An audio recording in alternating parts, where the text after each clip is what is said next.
കടലിൻ്റെ നടുക്കൊരു സൺസെറ്റ് ഡിന്നറിന് പോയാലോ? ലങ്കാവി ട്രിപ്പ് പ്ലാൻ ചെയ്യുന്നവർ never miss the sunset cruise dinner. ഇത് ജസ്റ്റ് ഒരു ക്രൂയിസ് റൈഡ് മാത്രമല്ല, unlimited food and drinks, jacuzzi net and sunset ഡിന്നറും ഇതിൽ ഇൻക്ലൂഡ് ചെയ്തിട്ടുണ്ട്. ഈവനിങ് ഒരു 4-4:30 കൂടി സ്റ്റാർട്ട് ചെയ്ത് സൺസെറ്റിന് ശേഷം ഒരു 7:30-8 ഇതിനുള്ളിൽ തിരിച്ചെത്തും. ലങ്കാവി ട്രിപ്പിൽ എന്നെ ഏറ്റവും എക്സൈറ്റ് ചെയ്യിപ്പിച്ചത് ഈ ക്രൂയിസ് റൈഡ് തന്നെയാണ്. അതിൽ എസ്പെഷ്യലി ഈ ജാക്യൂസി നെറ്റിലെ എക്സ്പീരിയൻസ്.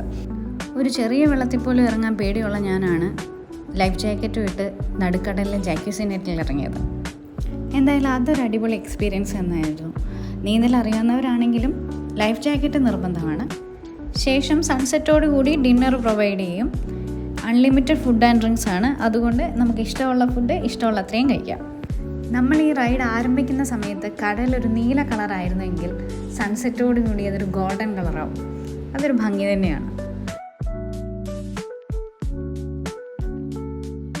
10 മുതൽ 15 പേര് വരെയുള്ള ഗ്രൂപ്പായിരിക്കും ഉണ്ടാവുക. ഫാമിലി ആയിട്ട് പോകുന്നവർക്ക് ഒരു പ്രൈവറ്റ് ക്രൂയിസ് എടുക്കുന്നത് നല്ലൊരു ഓപ്ഷനാണ്. അതുപോലെ തന്നെ ഹണിമൂൺ കപ്പിൾസിനാണെങ്കിൽ ഒരു റൊമാൻറ്റിക് ഡിന്നറിന് പറ്റിയൊരു ഓപ്ഷനാണ് ഈ സൺസെറ്റ് ക്രൂയിസ് ഡിന്നർ. സൂര്യൻ ബൈ ബൈ പറഞ്ഞു പോയി ചന്ദ്രൻ വരുന്നതോടുകൂടി നമ്മുടെ റൈഡും അങ്ങനെ അവസാനിക്കും. So next time Malaysia Langkawi trip plan ചെയ്യുന്നവർ ഈ ഗോൾഡൻ അവേഴ്സ് മിസ് ചെയ്യാതെ നിങ്ങളുടെ ഐറ്റിനറിയിൽ ആഡ് ചെയ്യുക.